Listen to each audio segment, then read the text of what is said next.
Saudara, saya ingin mengajak kita untuk melihat bagaimana dunia kita dan sebenarnya dunia ini sedang menuju kepada kemana berdasarkan kebenaran firman Tuhan. Apa kata Alkitab tentang dunia kita, saudara? Kita akan melihat pertama yaitu keadaan manusia di akhir zaman atau di zaman sekarang ini. Di dalam 2 Timotius pasal 3, saudara, mulai ayat 1 sampai 5, khususnya dari ayat 2. Di sana dikatakan bahwa manusia akan mencintai dirinya sendiri dan menjadi hamba uang. Mereka akan membual dan menyombongkan diri. Mereka akan menjadi pemfitnah. Mereka akan berontak terhadap orang tua dan tidak tahu berterima kasih, tidak mempedulikan agama, tidak tahu mengasihi, tidak mau berdamai, suka menjelekkan orang, tidak dapat mengekang diri, garang, tidak suka yang baik, suka mengkhianat, tidak berpikir panjang, berlagak tahu, lebih menuruti hawa nafsu daripada menuruti Allah. Secara lahiriah mereka menjalankan ibadah mereka, tetapi pada hakikatnya mereka memungkiri kekuatannya. Jauhilah mereka itu. Saudara, di sini kita melihat keadaan manusia di zaman sekarang yang disebut oleh Alkitab sebagai akhir zaman. Beginilah keadaan manusia. Inilah kualitas manusia pada zaman sekarang ini tadi, saudara. Adakah sesuatu yang baik dalam diri manusia tersebut kalau kita baca tadi, saudara? Siapakah yang mau bergaul dengan orang yang modelnya seperti orang ini tadi? Siapakah yang mau bersahabat atau bertetangga dengan orang yang modelnya seperti ini tadi? Siapakah yang bercita-cita atau memimpikan punya keluarga yang modelnya yang seperti yang tadi kita dengar tentang firman Tuhan, manusia di akhir zaman? Jadi saudara, keadaan dunia hari ini bahwa manusia semakin fasik, semakin jahat, semakin bobrok. Di dalam Mazmur, saudara, dengan jelas orang fasik berkata tidak ada Allah. Orang bebal berkata, kata Alkitab dalam Mazmur, saudara, tidak ada Allah. Itu, saudara, di dalam Mazmur itu, saudara, itu 2 kali muncul perkataan tersebut, bahwa orang bebal berkata dalam hatinya tidak ada Allah. Nah, itulah sebabnya maka orang seperti ini hidup mereka akan semakin rusak. Lalu saudara, selain daripada kondisi manusia di akhir zaman ini, lalu apa yang dinubuatkan yang dikatakan oleh Alkitab? Maka akan terjadi perang. Terus apa? Bencana. Misalnya gempa bumi, kelaparan. Lalu apa, saudara? Penderitaan dan kesukaran hidup. Itu yang misalnya tertulis dalam misalnya Matius pasal 24 ayat 6 sampai 8. Akan terjadi misalnya deru perang. Bangsa bangkit melawan bangsa. Kerajaan melawan kerajaan. Bukankah hal itu yang kita lihat di zaman sekarang ini, saudara? Peperangan. Peperangan itu yang terus diberitakan. Dan peperangan ini, saudara, ini tidak habis-habisnya. Dan menurut Alkitab, kitab suci, sampai kapan peperangan ini akan berhenti? Sampai kapan peperangan ini akan damai? Alkitab mengatakan tidak akan pernah damai sampai Tuhan Yesus datang kedua kali.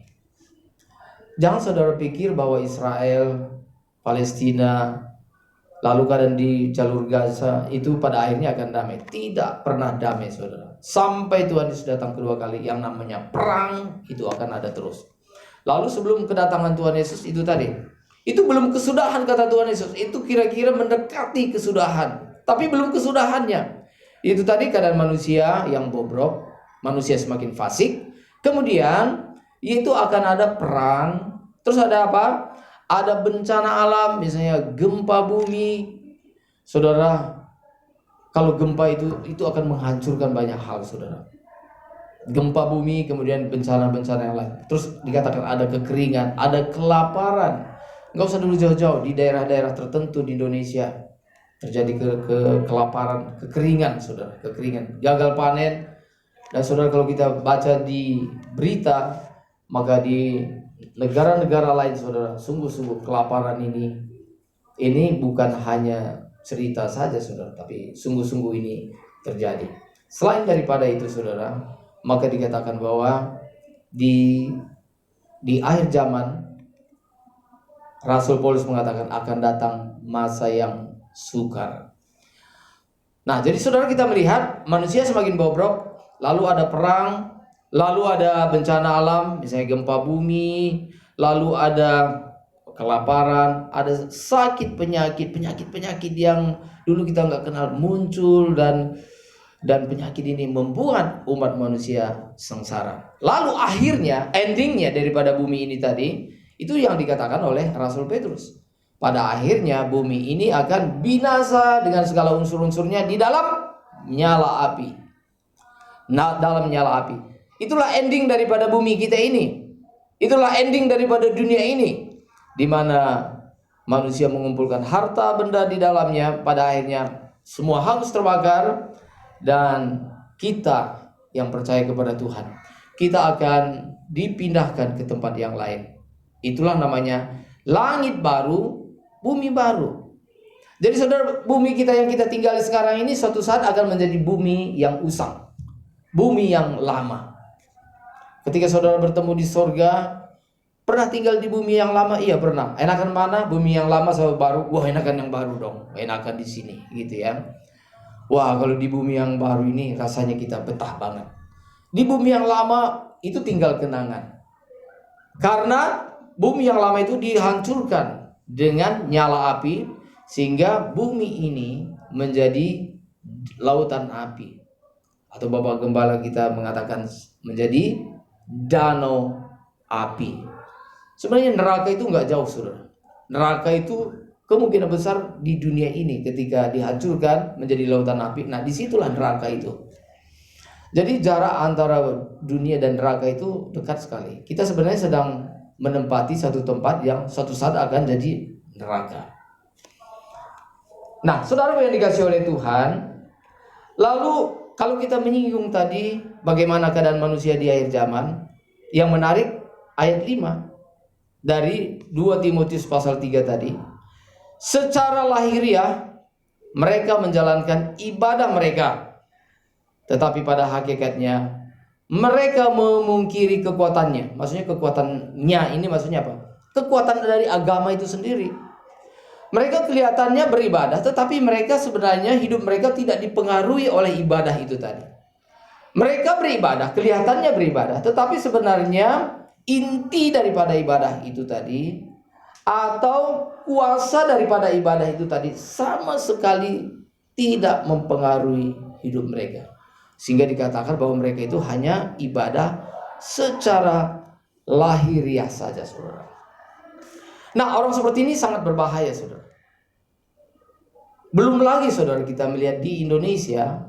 Di Indonesia itu boleh dikatakan bahwa penduduk Indonesia sebenarnya dalam tanda petik itu diwajibkan memiliki agama. Yang tidak beragama sebenarnya sedikit agak dikucilkan. Lalu yang tidak beragama, saudara, kalau misalnya tidak beragama itu disarankan paling tidak masuk ke salah satu yang ada agamanya. Nah, saudara, dan sebelum memasuki satu agama, khususnya agama-agama tertentu, kalau namanya agama mayoritas dan agama Kristen itu disebut sebagai agama samawi. Maka saudara kalau perhatikan, agama mayoritas dengan Kristen itu banyak sekali persamaannya. Banyak persamaannya, saudara. Salah satu, seseorang sebelum masuk ke satu agama, saya menyebut misalnya Kristen. Saudara, kalau ada seorang dulu yang belum Kristen, tidak percaya kepada Tuhan Yesus, lalu dia menjadi Kristen, sebelum mereka menjadi Kristen, saudara, waktu pertama mereka masuk Kristen, apa yang mereka lakukan, saudara? Apa yang dituntun oleh hamba Tuhan atau penginjil kepada orang yang baru menjadi Kristen? Lalu sesudah itu mereka akan dibaptis. Itu namanya apa? Pengakuan. Pengakuan itu dalam bahasa lainnya namanya syahadat. Jadi syahadat itu, saudaraku yang dikasihi oleh Tuhan, orang Kristen punya syahadat, pengakuan. Jadi kalau pada zaman dulu kalau ada orang yang belum menjadi Kristen, entah dia dari kepercayaan lain lalu masuk Kristen, maka sebelum dibaptis maka dia diminta untuk mengucapkan syahadatnya. Istilah syahadat ini juga termasuk juga sebenarnya, dan saudara pikir bahwa istilah syahadat ini hanya bagi agama mayoritas di Indonesia. Sebenarnya istilah syahadat ini lebih duluan bagi orang Kristen, saudara. Sama seperti istilah kafir, itu sebenarnya istilah kafir itu lebih duluan dikenal oleh orang Kristen. Sebelum Kristen itu Yahudi. Yahudi menyebut orang-orang yang bukan Yahudi, mereka sebut sebagai orang kafir. Arti kafir itu sebenarnya adalah non. Jadi kalau misalnya begini, Anda Yahudi, oh enggak, saya kafir. Itu pengertiannya bukanlah pengertian yang negatif. Artinya saya bukan Yahudi, non Yahudi. Ya kalau sekarang misalnya gini, Anda Batak, bukan, saya kafir. Artinya bukan Batak. Anda Chinese, bukan, saya kafir. Oh berarti non Chinese. Kalau yang bertanya itu orang Chinese, Anda Chinese, bukan, saya kafir. Artinya saya non Chinese. Anda Batak, enggak, saya kafir, non Batak. Anda Nias, enggak, saya kafir. Misalnya perkumpulan orang Nias. Sebenarnya pengertian kafir itu sebenarnya semula seperti itu, saudara. Supaya kita juga mengerti hal ini. Supaya saudara juga jangan sakit hati disebut kafir lu katanya. Kita harus lihat konteksnya seperti apa. Jadi orang Yahudi dulu, di luar dari Yahudi, mereka sebut kafir dalam konteks Yahudi. Atau kalau tidak salah goyim, kalau saya tidak salah ingat. Lalu setelah Yahudi masuk ke Kristenan. Kalau saudara baca di dalam Alkitab terjemahan lama, maka ketika Rasul Paulus dia menginjil, maka dikatakan oleh Alkitab bahwa Paulus ini dia menginjil apa? Orang-orang kafir, orang-orang yang non-Kristen. Orang-orang yang belum percaya kepada Tuhan Yesus itu disebut kafir dalam konteks pandangan orang Kristen. Lalu setelah orang Kristen, lalu di abad ke-7 atau tahun 600-an sekian datang Islam. Maka bagi mereka, orang-orang yang di luar agama mereka sebut juga sebagai kafir. Lalu lebih dalam konotasinya seperti apa itu tentunya urusan masing-masing. Tetapi bagi Kristen disebut kafir itu, saudara. Misalnya, wah, kita pergi ke daerah-daerah kafir. Itu artinya kita pergi kepada orang-orang yang belum mengenal Tuhan Yesus. Itu maksudnya. Orang-orang yang belum seiman dengan kita. Itu namanya kafir. Jadi sebenarnya pengertian pertama dari kafir itu sebenarnya artinya artinya sopan. Bukan seperti sekarang, misalnya kafir lu. Oh, itu bisa, wah, itu darah bisa mendidih, saudara. Belum lagi yang ngucapin juga tidak mengerti. Lalu yang diucapin juga sama-sama tidak mengerti, akhirnya terjadi perang. Saudara yang dikasihi oleh Tuhan, maka agama-agama tertentu mereka memiliki syahadatnya. Orang Kristen memiliki syahadatnya. Bagi orang Kristen, saudaraku yang dikasihi oleh Tuhan, berlaku adalah maka seluruh tindakan kita, tindak tanduk kita itu harus sesuai dengan hati kita, iman kita. Jadi saudara, dalam hati kita harus beriman. Lalu iman itu tadi kita ucapkan. Itu namanya syahadat. Kita ucapkan, kita mengaku, kita membuat satu pengakuan. Aku percaya kepada Yesus Kristus, bahwa dia adalah juru selamatku. Mulai dari sekarang aku hidup untuk dia saja. Dialah Tuhanku dan dia juru selamatku. Itu pengakuan, itu namanya syahadat. Sama seperti misalnya, aku percaya kepada Allah Bapa, Khalik langit dan bumi, dan kepada Yesus Kristus, putranya yang tunggal Tuhan kita, dan seterusnya. Itu namanya syahadat. Itu namanya pengakuan iman. Saudara, seharusnya bagi orang Kristen, maka memang pengakuan itu penting. Tetapi yang lebih penting daripada pengakuan itu, bagaimana pengakuan itu diterjemahkan dalam perbuatan yang nyata, bagaimana kita melakukannya dalam tindakan konkret. Itulah sebenarnya iman yang sesungguhnya. Tidak sedikit orang beragama, saudara. Nah, makanya di Indonesia ini saudara perlu dengar baik-baik. Makanya di Indonesia yang adalah negara yang mayoritas beragama sangat rusak sekali. Karena orang beragama tidak sedikit berpikir asal kita mengucapkan syahadat, lalu apapun yang kita lakukan, entah kita berzina, entah kita mencuri, oh gak apa-apa, kita tetap masuk surga. Bagi agama tertentu. Bagi orang Kristen juga gitu. Asal kita mengaku bahwa Yesus Tuhan dan Juru Selamat, entah kita berdosa, entah kita berjudi, minum minuman keras, bahkan berzina sekalipun juga tetap masuk surga, tetap selamat, karena kita sudah beriman kepada Tuhan Yesus. Belum lagi ada orang-orang Kristen tertentu pikirannya memang sudah sesat, apalagi mereka salah mengerti, apalagi diberitakan dari mimbar bahwa yang menyelamatkan kita bukan perbuatan baik kita. Perbuatan baik kita tidak ada artinya, tapi iman kepada Tuhan Yesus itulah yang ada artinya. Nah, saudara, ini kan bisa disalah mengerti, sehingga tidak sedikit orang Kristen, saudara, dia berkata, ya saya memang tidak berbuat baik, bahkan saya jahat, tapi saya orang beriman. Nah, udah habislah, selesailah. Maka saudara bisa bayangkan, kalau pejabat-pejabat di Indonesia adalah orang-orang beragama, entah apapun agamanya, tapi dia punya konsep seperti ini tadi. Yang penting kita bersahadat, yang penting kita mengaku percaya kepada Tuhan, kita ucapkan pengakuan kita sudah selamat, entah itu agama Kristen atau non-Kristen. Kalau punya pikiran seperti itu, rusak enggak, saudara? Rusak enggak negara ini? Maka sangat rusak sekali, sangat rusak. Makanya yang merusak Indonesia ini bukanlah orang-orang yang non-agamawis, tapi orang-orang yang beragama. Mengapa? Mereka hanya beragama, tetapi mereka tidak bertuhan sama sekali. Berbeda dengan Abraham. Abraham adalah bapa orang percaya. Saya bertanya kepada saudara, apa agama Abraham?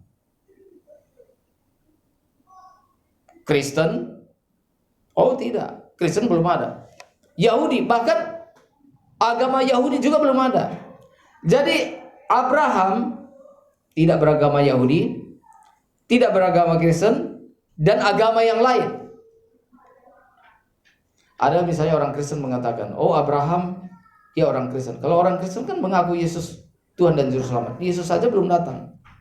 Lalu agama yang lain juga mengklaim bahwa dia agamanya itu. Sementara nabinya juga belum datang. Bagaimana bisa mengatakan bahwa Abraham itu adalah agama, salah satu agama? Maka saudara, dapat kita simpulkan bahwa Abraham bukanlah seorang yang beragama, tetapi Abraham adalah seorang yang bertuhan. Abraham tidak beragama, tapi dia bertuhan. Dia memiliki hubungan yang intim dengan Tuhan. Dia bersekutu dengan Tuhan. Dia tidak memiliki agama, tapi dia bersekutu dengan Tuhan. Dia seorang yang bertuhan. Maka saudara, yang paling penting adalah kalau sekarang sudah ada agama, maka memang beragama penting, tetapi yang lebih penting daripada beragama adalah kita bertuhan. Yang mengerti katakan amin. Yang tidak paham katakan apa? Ya, saudara. Jadi selain daripada beragama, yang paling penting adalah kita bertuhan. Dan yang paling celaka daripada orang yang beragama ini tadi, dan tidak bertuhan ini tadi, itu yang dikatakan oleh Tuhan Yesus Kristus sendiri, saudara. Yuk kita baca satu ayat. Semua yang saya sampaikan ini adalah firman Tuhan, sumbernya dari Alkitab.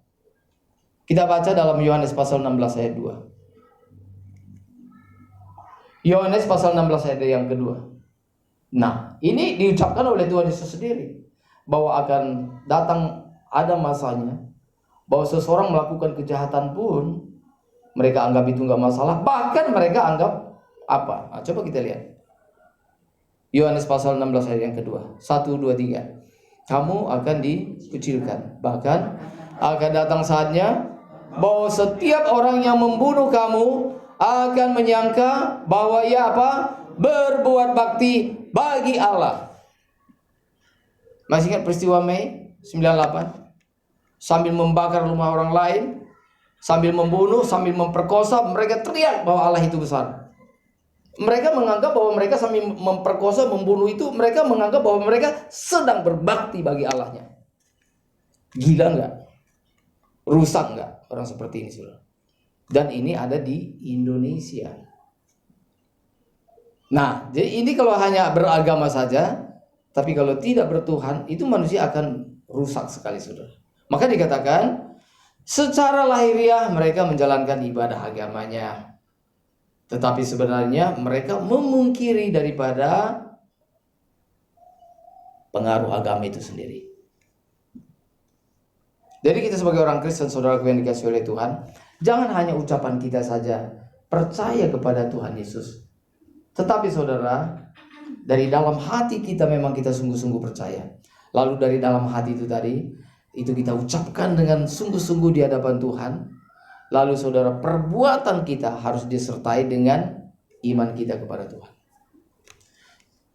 Saya yakinnya, ibu yang memiliki villa di Cidahu, yang rumahnya dirusak oleh warga yang tidak bertanggung jawab, saya percaya dia bukan hanya mulutnya saja mengakui Yesus Tuhan, tapi sungguh-sungguh hatinya percaya kepada Tuhan. Terlihat dari perbuatannya. Ketika dia mendapat sumbangan dari gubernur, ya, KDM yang sangat kita hormati, dia terima, tapi dia salurkan juga untuk kepentingan warga yang telah merusak barang-barangnya.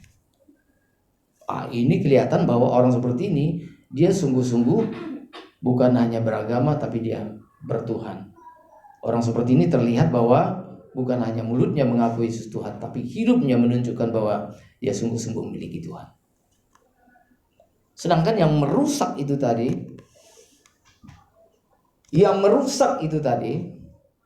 mereka itu tadi kelihatannya hanya beragama saja.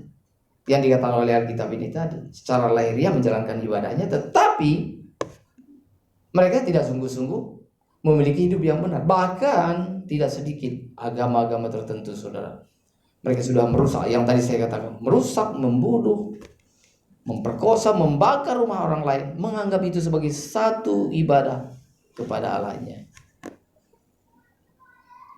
Maka kita sebagai orang Kristen, saudara, kita harus melihat bahwa ibadah yang benar itu tentunya dimulai dari penyucian hati. Maka ibadah yang benar itu akan terlihat dari perbuatan kita. Maka sebenarnya apa yang dikatakan oleh Bapak rohani kita, saudara, beliau mengatakan sebenarnya ibadah yang sesungguhnya itu bukan di gereja. Kita ini bukan sedang beribadah, kita sedang berliturgi. Ada puji-pujian, ada nyanyian, kita angkat tangan. Nah, itu memang bagian dari penyembahan, tapi bukan itu segala-galanya penyembahan kita. Bukan itu segala-galanya ibadah kita. Ibadah kita adalah sehari-harinya kita, Senin sampai ketemu Senin, bagaimana kita bersikap, bagaimana kita berperilaku. Nah, itulah ibadah kita yang sesungguhnya. Bagaimana kita menjalankan hidup kita sesuai dengan profesi kita masing-masing. Kalau Anda seorang ibu rumah tangga, maka Anda sungguh-sungguh menjadi ibu rumah tangga yang takut akan Tuhan, mendidik anak-anak dalam kebenaran, mengandalkan Tuhan.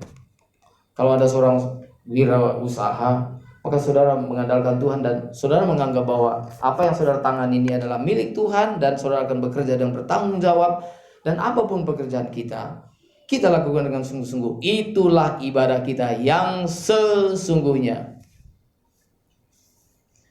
Nah, saudara, karena manusia bobrok, maka dunia ini makin bobrok. Saudara yakin nggak? Kalau misalnya alam di Tangerang ini, misalnya, contoh misalnya, kalau saudara pergi ke Cisadane River, pernah ke Cisadane River? Sungai Cisadane, Kali Cisadane, pernah ya? Kalau saudara sampai di sana, ingin nggak langsung, rasanya ingin saudara nggak mandi di Cisadane gitu? Waduh, nggak kotornya nggak kira-kira. Kenapa? Karena manusianya memang sudah kotor, tidak bertanggung jawab, buang sampah sembarangan. Saya mau beritahu pada Bapak Ibu Saudara sekalian ya, orang Kristen tidak boleh buang sampah sembarangan. Nggak ada amin juga nggak apa-apa. Ini kelihatan sederhana ya. Orang Kristen kalau buang sampah sembarangan sebenarnya ini perlu diperbaiki. Nggak boleh, saudara, nggak boleh buang sampah sembarangan. Kalau saudara tidak bisa memungut sampah yang ada di halaman atau misalnya di jalan gitu, setidaknya kita tidak ngotorin jalan itu dengan sampah kita sendiri, saudara. Tidak sedikit orang yang buang sampah itu justru orang berpendidikan, pakai dasi jas gitu, naik mobil, buka kaca pintu, buang sampah. Orang yang berpenampilan steady, rapi, tapi buang sampah sembarangan. Itu memang udah orang yang merusak. Saudara jangan anggap bahwa sepele kalau buang sampah sembarangan. Bayangkan kalau misalnya orang Tangerang ini semua orang buang sampah sembarangan.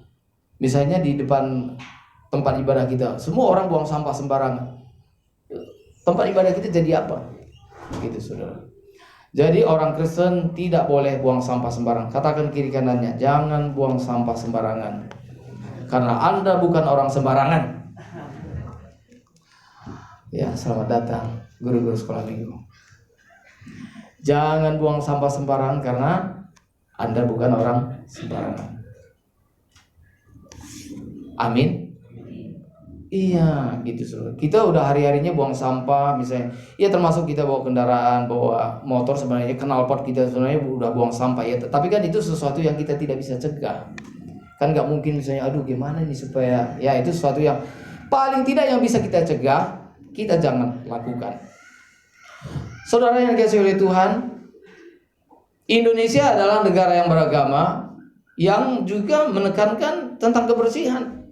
Tapi faktanya Indonesia yang beragama nggak bersih. Coba bandingkan misalnya dengan Jepang, nggak beragama. Waduh.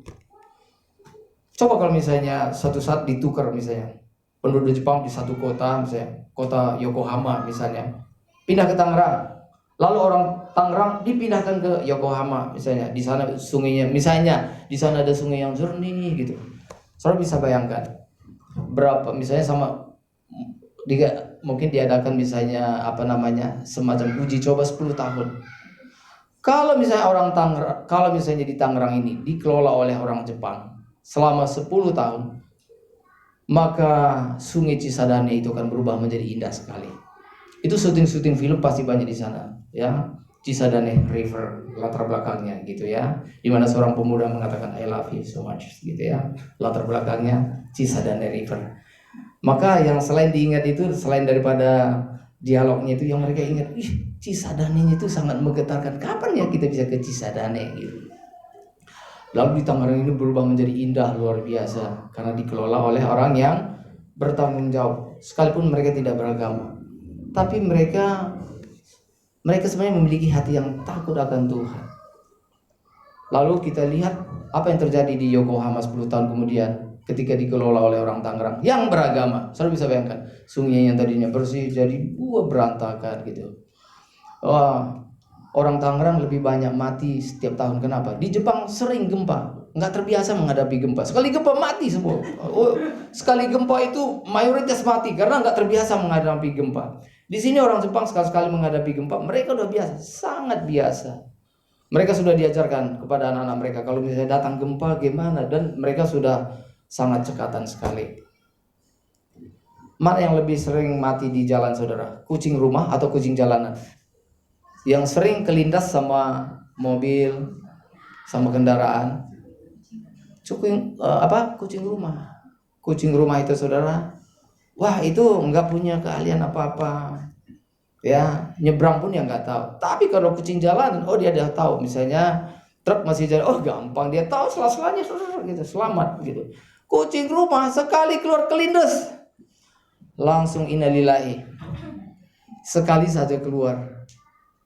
Saudara, jadi apa yang ingin saya katakan ini tadi?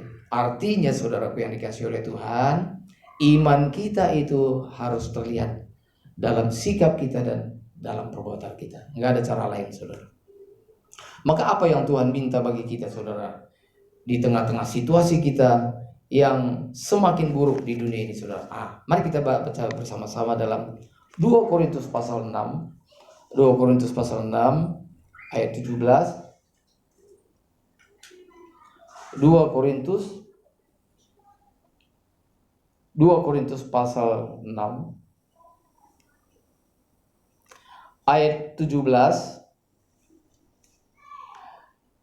dan 18. Lalu nanti kita tambah satu ayat lagi di pasal berikutnya, yaitu pasal 7 ayat 1.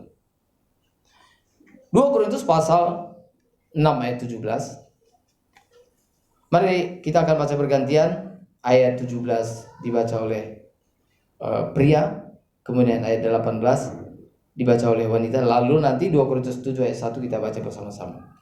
Pria silakan, 1, 2, 3. Sebab itu keluarlah kamu dari antara mereka dan pisahkanlah dirimu dari mereka, firman Tuhan. Dan janganlah menjamah apa yang najis, maka aku akan menerima kamu. Ayat 18. Dan aku akan menjadi bapamu, dan kamu akan menjadi anak-anakku, laki-laki dan anak-anakku perempuan. Demikianlah peninggalan yang Maha Kuasa. Ya, kemudian pasal 7 ayat yang ke-1 kita akan baca bersama-sama. 1, 2, 3. Saudara-saudaraku yang kekasih, karena kita sekarang memiliki janji-janji itu, marilah kita menyucikan diri kita dari semua pencemaran jasmani dan rohani, dan dengan demikian menyempurnakan kekudusan kita dalam takut akan Tuhan. Saudara, inilah yang harus kita lakukan di tengah-tengah dunia di mana manusia semakin bobrok, manusia semakin fasik, kemudian ada huru-hara, ada peperangan, ada bahaya-bahaya daripada bencana-bencana, kelaparan, lalu ada sakit penyakit dan segala penderitaan yang menimpa bumi ini, saudara. Maka yang Tuhan minta kita dalam kondisi yang seperti ini, Tuhan mengatakan kita tetaplah hidup kudus di hadapan Tuhan. Sucikan dirimu, kuduskan dirimu. Kita tidak boleh ikut-ikutan orang lain. Saudara, saya melihat bahwa menjadi orang Kristen yang benar itu mudah atau sulit, saudara? Mudah atau sulit menjadi orang Kristen yang benar? Mudah atau sulit? Tidak mudah. Tapi juga tidak sulit. Kalau tidak mudah dan tidak sulit, apa namanya? Mustahil. Atau setidaknya nyaris mustahil. Memang tidak sulit, tapi sangat sulit, bahkan nyaris mustahil. Bahkan mustahil. Tetapi apa kata firman Tuhan? Apa yang mustahil bagi manusia? Tidak mustahil bagi Allah. Sebenarnya saudara, kalimat ini, apa yang mustahil bagi manusia, tidak mustahil bagi Allah, ini sebenarnya lebih ke arah pembangunan karakter kita, perubahan karakter kita, bukan hal-hal yang lain. Seringkali ini sudah dilupakan. Lalu kalimat, apa yang mustahil bagi manusia, tidak mustahil bagi Allah, itu akhirnya dialihkan ke hal-hal yang lain yang sebenarnya kurang penting daripada yang sebelumnya tadi. Misalnya, kalau Anda sakit, kalau Anda punya masalah besar, masalah ekonomi, masalah keluarga, bagi Tuhan tidak ada yang mustahil. Yang diingat jadi kalau masalah-masalah jasmani saja, sakit penyakit, masalah ekonomi, masalah rumah tangga, masalah pekerjaan. Nah, dialihkan ke situ saja. Padahal sebenarnya pengertian tidak ada yang mustahil bagi Allah, itu konteksnya, saudara. Konteksnya itu percakapan Tuhan Yesus dengan seorang pemuda yang kaya raya itu, saudara. Suatu kali kan dikatakan ada seorang pemuda yang kaya raya, dia datang kepada Yesus, dia bilang, "Guru yang baik, apa yang harus saya lakukan supaya saya memperoleh hidup yang kekal?" Hidup yang kekal itu artinya hidup yang berkualitas, hidup yang seturut dengan kehendak Tuhan.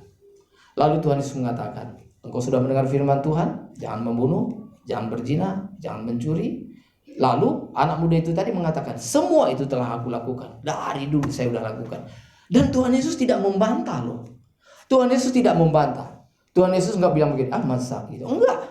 Tuhan Yesus tidak membantah, artinya Tuhan Yesus mengiyakan. Lalu Tuhan Yesus mengatakan, tapi ada satu yang kurang dari kamu, yaitu apa? Juallah segala hartamu, milikmu, lalu bagi-bagikan kepada orang miskin. Sesudah itu, setelah kamu miskin, udah ikuti saya, ikut saya, kata Tuhan Yesus. Nah, di situ orang muda ini tadi dia gagal. Dia bilang, wah kalau ini nggak bisa saya lakukan. Lalu dia meninggalkan Tuhan Yesus dengan hati yang sedih karena banyak sekali hartanya. Karena banyak kali hartanya, kira-kira begitu. Karena banyak sekali hartanya. Jadi ternyata orang itu kalau tidak mau ikut Tuhan Yesus, makin kaya, makin susah hidupnya. Lalu Tuhan Yesus mengatakan, alangkah sulitnya orang kaya masuk surga. Lebih mudah seekor unta masuk melalui lubang jarum. Nah, lubang jarum yang masuk di sini tentunya bukan jarum yang biasa Bapak Ibu Saudara pakai itu, tetapi lubang jarum yang dimaksud di sini itu adalah kalau di Yahudi pada zaman Tuhan Yesus itu, saudara, memasuki kota kota Yerusalem misalnya, maka ada pintu. Maka selain daripada pintu-pintu itu, jadi boleh dikatakan di temboknya itu tadi saudara, selain daripada lalu ada pintu utama, maka lalu nanti ada jalan kecil gitu ya. Itu jalan kecil itu namanya lubang jarum. Itu namanya lubang jarum. Lubang jarum itu tadi. Jadi kalau misalnya pintu itu tadi sudah tertutup, maka salah satu alternatif adalah di mana yang membawa beban, membawa binatang piaraan mereka seperti unta, itu salah satu-satunya jalan itu tadi lubang jarum. Maka lubang jarum itu tadi kira-kira pas untuk onta saja saudara. Maka apa yang dilakukan supaya onta ini tadi bisa memasuki lubang jarum ini tadi? Maka semua beban onta ini tadi, semua pernak-perniknya, ya semua yang ada dikenakan dalam tubuh onta ini tadi, pelana dan sebagainya, itu harus dilepas semuanya, dilepas. Sehingga dia betul-betul tidak punya sesuatu yang dapat menghalangi dia memasuki. Lalu saudara, dilakukan, maka salah satu atau beberapa orang, mereka sudah menyeberang dulu melalui lubang jarum itu tadi. Maka yang dari depan, tugasnya adalah menarik onta itu tadi. Lalu dari belakang mendorong. Wah, itu sulit sekali saudara, sulit sekali. Itu sulit sekali. Jadi dari depan pun dengan susah payah menarik, dari depan dorong. Nah, itu sangat sulit sekali. Tetapi Tuhan Yesus mengatakan, lebih sulit lagi orang kaya yang hatinya terikat kepada harta benda masuk surga. Itu lebih sulit lagi. Lalu murid-murid menjadi gempar. Nah, kalau begini, siapa yang bisa masuk surga? Siapa yang bisa diselamatkan kalau begini? Itu latar belakangnya saudara. Lalu Tuhan Yesus mengatakan, memang bagi manusia hal ini mustahil, tapi bagi Tuhan tidak ada hal yang mustahil. Jadi saudara, bagi manusia mustahil, bagi Allah tidak mustahil. Ini konteksnya adalah masalah apa? Masalah perubahan hati. Bukan masalah jasmani. Saudara sakit, bagi Tuhan gak ada mustahil. Didoakan, memang bisa juga berlaku, tetapi konteksnya bukan untuk hal-hal jasmani, tetapi ada hal kejiwaan, hal rohani yang lebih utama daripada jasmani itu tadi. Tapi sekarang ini kan sudah dikurangi pengertiannya. Oh, bagi Tuhan gak ada yang mustahil, itu tidak lebih dari perkara-perkara jasmani. Aduh, gimana nih anak mau kuliah, uang gak ada. Oh, bagi Tuhan gak ada yang mustahil. Betul. Itu memang masalah besar, bisa jadi masalah besar. Tetapi masalah kita yang lebih besar adalah ketika hati kita terikat dengan dunia ini. Lalu kita berupaya bagaimana supaya hati kita tidak terikat kepada dunia ini, tapi supaya hati kita terikat kepada Tuhan. Waduh, dengan kekuatan kita sendiri itu mustahil. Tetapi kita bersandar kepada Tuhan, maka apa yang mustahil menjadi tidak mustahil. Maka apa yang mustahil menjadi tidak mustahil, ini sebenarnya lebih kepada perubahan karakter hidup kita. Kalau misalnya ada seorang yang mengatakan, aduh saya kok rasanya nggak bisa berubah ya, kayaknya memang saya udah ditakdirkan begini nih, gitu. Misalnya ada orang yang punya katakanlah sifat egois sekali, pokoknya mau menang sendiri, angkuh, sombong, begitu saudara, tidak menghargai orang lain. Kalau berbicara merendahkan orang lain, dia sulit untuk menghargai orang lain. Nah, ada orang berpikir, wah ini orang seperti ini kayaknya nggak bisa berubah lagi. Tetapi saudara, bagi orang seperti ini, bagi Tuhan tidak ada yang mustahil. Dan bagi orang itu yang mau bersandar kepada Tuhan, tidak ada yang mustahil. Saudara, dikatakan oleh Alkitab tidak ada yang mustahil bagi dua pribadi saudara. Saudara tahu yang pertama itu bagi Tuhan Allah. Bagi Tuhan tidak ada perkara yang mustahil. Amin. Ya udah pasti. Lalu dikatakan oleh Alkitab, bagi siapa tidak ada yang mustahil? Yaitu bagi orang yang percaya kepada Tuhan. Baginya juga tidak ada yang mustahil. Orang yang percaya di sini adalah orang yang mempercayakan hidupnya kepada Tuhan. Bagi orang seperti ini tidak ada yang mustahil. Jadi bagi orang yang betul-betul berjuang bagaimana menanggalkan hidup yang lama, berjuang bagaimana menanggalkan kedagingan, dan dia bersandar kepada Tuhan, dia percaya kepada Tuhan, maka sungguh tidak ada yang mustahil bagi orang yang percaya kepada Tuhan. Itu artinya saudaraku yang dikasihi, bahwa tidak ada yang mustahil. Tidak ada yang mustahil. Saudara, adakah saudara sedang bergumul saat ini, berjuang untuk memperbaiki karakter hidup saudara. Mungkin saudara seorang yang terus cemas, sedikit-sedikit cemas, takut dan sebagainya. Ini adalah satu karakter khawatir, ketakutan. Karakter seperti ini saudara, orang yang hidupnya takut terus, hidup dalam ketakutan, Tuhan bisa ubahkan menjadi hidup yang sungguh-sungguh berani karena bersandar kepada Tuhan. Saya melihat saudara, tidak sedikit contoh-contoh. Ada orang yang tadinya karakternya sangat buruk, tapi setelah hidup dalam Tuhan, karakternya berubah, hidupnya berubah. Perubahan karakter seperti ini jauh lebih penting daripada dulu dia miskin, sekarang kaya gitu.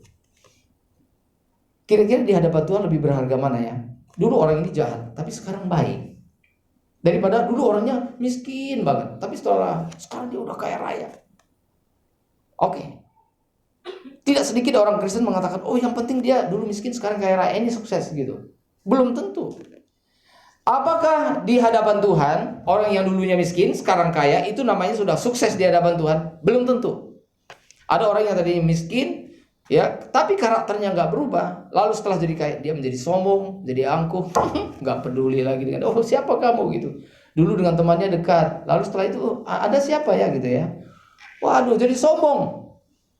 Nah, orang seperti ini apa? Orang seperti ini gagal di hadapan Tuhan karena hatinya terikat dengan kekayaan dan dia menilai seseorang itu hanya dengan uang yang dia miliki. Saudara, dalam hal ini kita harus betul-betul belajar, saudara. Apa yang berharga dan apa yang kurang berharga. Pasti yang sukses di hadapan Tuhan adalah orang ini yang tadinya jahat melawan Tuhan, sekarang jadi orang baik, orang benar, itu sukses. Amin. Iya, kalau dia benar pasti hidupnya juga lebih baik. Orang benar saudara pasti hidupnya lebih baik. Mengapa? Karena dia hidup bertanggung jawab. Dia bekerja dengan jujur, dia bekerja dengan hikmat daripada Tuhan. Dan orang seperti ini gak mungkin susah, gak mungkin miskin. Orang yang benar saudara, mereka pasti takut akan Tuhan dan mereka akan bekerja dengan sungguh-sungguh. Mereka akan bekerja dengan jujur, mereka tidak akan korupsi, mereka tidak akan mengambil yang bukan bagiannya. Dan orang seperti ini pasti diberkati oleh Tuhan. Nah, saudara yang dikasihi oleh Tuhan, jadi itulah pengertian sukses yang sebenarnya di hadapan Tuhan. Itulah pengertian yang berhasil yang sesungguhnya di hadapan Tuhan. Nah, karena itu saudaraku yang dikasihi oleh Tuhan, apa yang harus kita kerjakan di tengah-tengah dunia yang semakin jahat ini tadi? Satu tadi, yaitu apa? Biarlah kita menyucikan diri kita. Tapi orang di sekitar kita jahat-jahat, enggak masalah, jangan ikut-ikutan orang lain. Salah satu kalau kita lihat kebenaran Alkitab, Bapak Ibu Saudara sekalian, maka menjadi orang benar itu sulit bukan hanya zaman sekarang, dari dulu. Dari zaman Lot, saudara, yang teknologinya belum seperti sekarang ini, belum ada internet, belum ada wifi dan sebagainya. Di zaman Lot itu saudara, Lot tinggal di mana? Di kota Sodom, Gomora.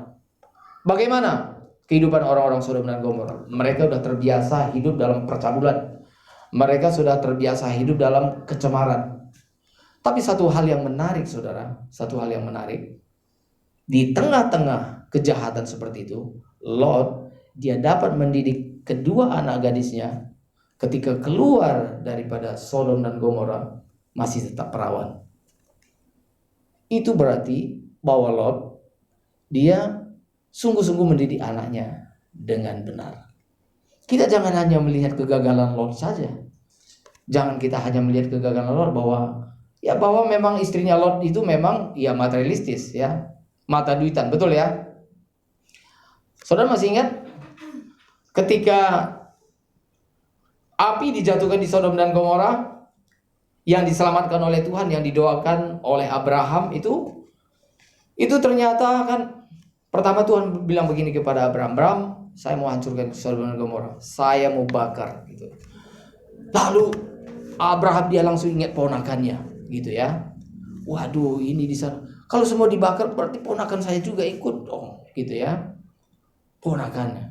Berarti kalau anaknya Lot itu berarti cucunya juga. Waduh, ini bagaimana nih? Lalu Abraham berdoa kepada Tuhan, ya kan? Dalam Kejadian. Tuhan, masakan sih Tuhan langsung menghancurkan semua orang. Di situ juga kan bukan semua orang jahat, pasti ada orang baik. Masa sih orang jahat sama orang baik semua dihancurkan? Nah sekarang begini deh Tuhan, kata Abraham. Tuhan begini, kalau seandainya di kota itu misalnya ada 50 orang benar gitu, 50, Tuhan masih bisa nggak ya? Bisa nggak kota itu jangan dihancurkan? Lalu Tuhan mengatakan apa? Dia mengatakan ya, kalau ada 50 enggak, saya nggak hancurkan. Lalu setelah itu saudara, Abraham hitung-hitung siapa yang 50 itu. Lalu dia hitung, Lot, suami istri, anaknya 2, 4. Barangkali mungkin juga calon mantunya ini, calon besannya. Dihitung-hitung kalau dia kayaknya susah banget mendapatkan 50 orang baik, orang benar di Sodom Gomora. Waduh, ini kayaknya nggak sampai.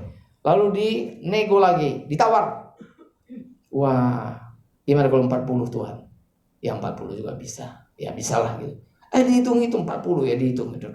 Ya aduh, kayaknya siapa lagi ya? Nggak ada 40. Diturunkan lagi, ya mungkin katakanlah mungkin 35. Tuhan bilang oke, nggak ada 35. Lalu turun misalnya 20. Dihitung-hitung. Lalu terakhir itu terakhir itu saudara, yang lalu Tuhan bilang, Abraham bilang gini, Tuhan aduh ini jangan tersinggung ya gitu ya. Maaf bang, aduh jangan marah ya Tuhan. Kenapa kata Tuhan? Gimana kalau misalnya ada 10? Tuhan bilang ya kalau ada 10 gimana ya gitu. Ya mungkin Tuhan juga pintar juga, drama juga sedikit ya. Gimana ya supaya juga nggak murahan gitu kira-kira. Sama seperti penjual juga gitu kan. Gimana ya gitu, nggak langsung juga bisa gitu kan. Aduh gimana ya. Ya tapi karena ibu yang beli ya udahlah, pura-pura sedih gitu. Kira-kira seperti itu. Nah, ya oke, nggak apa-apa. Dihitung oleh Lot juga nggak ada 10 orang. Lalu akhirnya mungkin kalau nggak salah yang 5 gitu ya. Nah sebenarnya ini percakapan seperti ini pun sebenarnya kan ini kan dikutip oleh agama yang lain. Bagaimana gimana kalau setiap hari doa 50 kali sehari, nggak kuat gitu. Akhirnya jadinya jatuh-jatuhnya 5 kali sehari. Nah itulah doa 5 waktu kira-kira gitu dengan agama yang lain. Nah ini dikutip dari sini, dikutip dari kitab Taurat ini saudara, dikutip dari Taurat ini. Lalu dihitung-hitung oleh Abraham nggak ada. Ya udah, Tuhan, Abraham mengatakan ya udah terserah Tuhan mau bagaimana.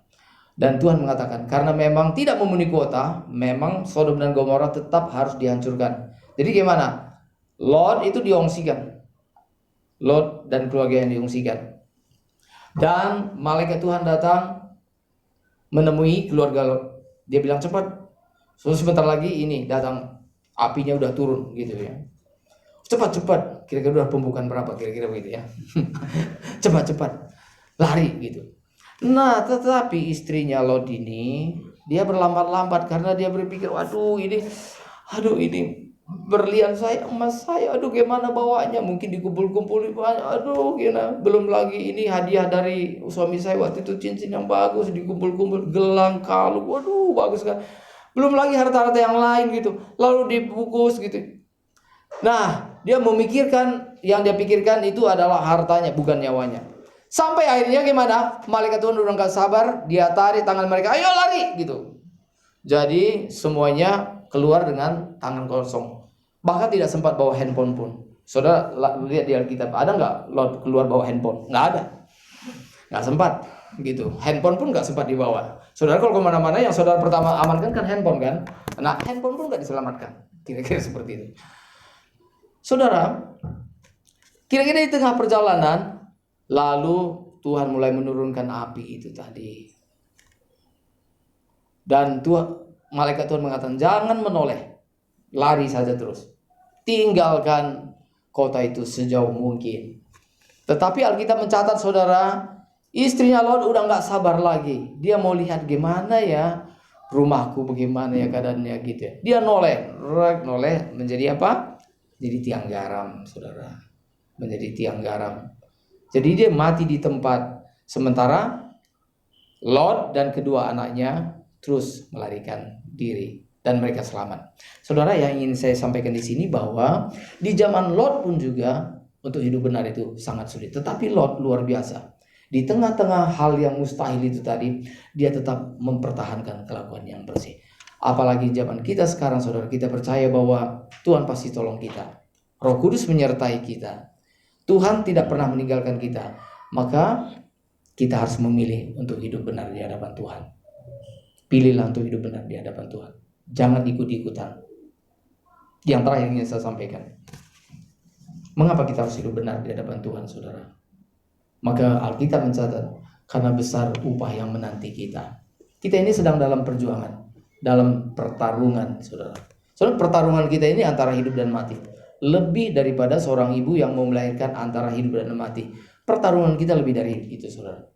Kalau kita salah-salah memilih jalan hidup kita, kita binasa selama-lamanya. Tetapi kita ketika bertarung, kita mengatakan, enggak, sekalipun sulit, ini jalan yang benar, saya ikut ini. Tetap di koridor ini. Saya tetap di sini. Saya tetap di jalannya Tuhan. Orang seperti ini adalah orang yang sangat beruntung. Dengan kata lain, saudara, orang yang setia kepada Tuhan adalah orang yang sangat beruntung. Itulah sebabnya maka kita perlu bergandengan tangan. Kita terus berjalan seperti maraton. Kita saling menguatkan, saling memberikan kekuatan kepada yang lain. Saudara tahu, salah satu, kalau misalnya lari pagi atau jalan cepat pagi, saudara lebih kuat berjalan jauh sendiri atau rame-rame? Sendiri atau rame-rame? Rame-rame. Kalau rame-rame nggak terasa, totalnya udah jauh perjalanan kita ya, gitu. Ya, rame-rame, saudara. Tapi kalau saudara sendiri, saya udah sampai sejauh mana ini? Waduh, masih panjang, gitu. Tapi kalau rame-rame, wah, bisa cerita-cerita, totalnya udah sampai gitu. Misalnya saudara, kita misalnya diwajibkan misalnya harus menempuh 5 kilo. Maka kalau kita rame-rame 5 kilometer itu sebentar saja rasanya. Tapi kalau sendiri, waduh, ini yang diingat, udah sampai berapa? Lalu dilihat, wah baru 1 kilo, 4 kilo lagi. Lalu berupaya jalan lagi cepat, dilihat, baru 2,5 gitu, ngomel terus kerja gitu. Tetapi kalau rame-rame, saudara, kita akhirnya tiba. Demikian pun dalam kekristenan kita, saudara. Itulah sebabnya kita perlu persekutuan. Itulah sebabnya kita perlu kebersamaan, supaya kita saling menguatkan, saling mengingatkan, supaya kita tetap di jalan Tuhan menuju Kanaan surgawi.